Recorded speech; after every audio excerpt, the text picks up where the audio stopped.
My name is Wahib. I'm a software engineer by profession, and I'm part of a fraternity which is basically might be responsible for changing a lot of jobs in future. So it worries me a lot.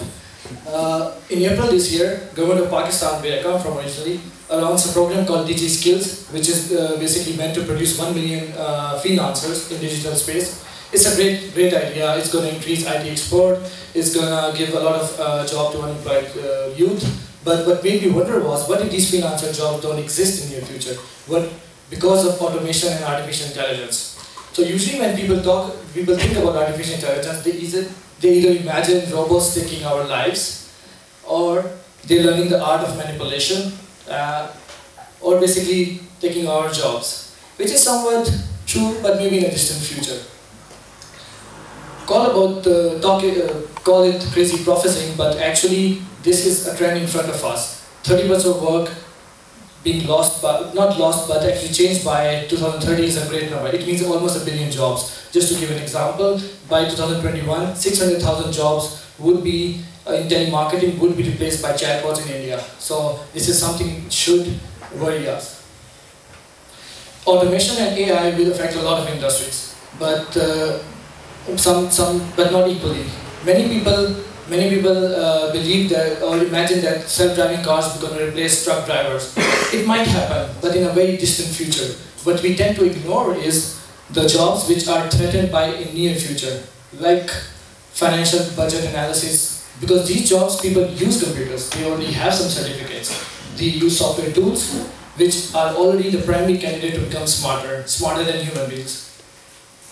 But technologists and economists are not so pessimistic about it. They are actually very optimistic because of our historical evidence. This is not the first time it's happening. It's happening the fourth time. It's called fourth industrial revolution. And for all the time previously, economies have increased and societies have become richer because of automation. But obviously we need to be informed and need to adapt accordingly.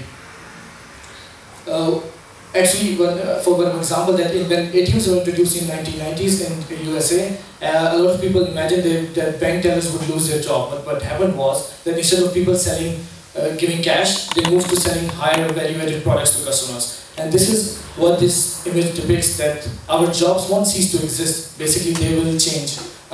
We are talking about mass redeployment and not mass unemployment. So, which brings me to $1 million question. What can we do about it? Our youth is going to universities and getting training for jobs or joining workplace for jobs which are already in line to be radically changed by automation and AI. And there's not a one-man job. Government, business, individuals, us, everyone has to do their part. But talking about individuals, in future, people who are better equipped with skills to work along with machines, so to say, or automation tools, will be in a better have a better advantage for sure. But what are the things they could do to adopt for their future, or the future of jobs they are already in? First of all, we need to embrace a startup of human mentality, which means basically we need to take ownership of our career. Those days are gone when our grandparents used to have one job for the whole life, and we really need to take ownership and apply entrepreneurial approach. Secondly, as more and more AI takes mundane and routine tasks, we need to focus on developing skills where humans excel at. For example, cognitive flexibility, collaboration, ethics, complex problem solving, emotional intelligence. These are all the things which makes us humans, which makes us better than machines. So these are things which will keep us employable, will keep us basically on the positive side of the history. Third, we really need to adopt this mindset of lifelong learner. Those days are gone when you get one education, one degree, and then you could just play along in the same industry, same job for your whole life. So basically we need to go back after every 2 years and reassess our skills and start learning new things sooner than later. Fourthly, we live in an increasingly digital computers world, increasingly digital space, where learning computer science skills is as vital in arts and science as basically writing and maths. So teaching programming skills at elementary level is not something that we want to produce all computer scientists, but basically if they are equipped with coding skills, they could do more in the near future. Lastly, I would like to end with this positive note that we have always been the architect of our future, and no one likes to be the victim.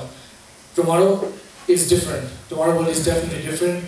We have to adopt, but this is something which makes us human. Humans excel at adopting, but this time we might need a better plan of action. Thanks for listening.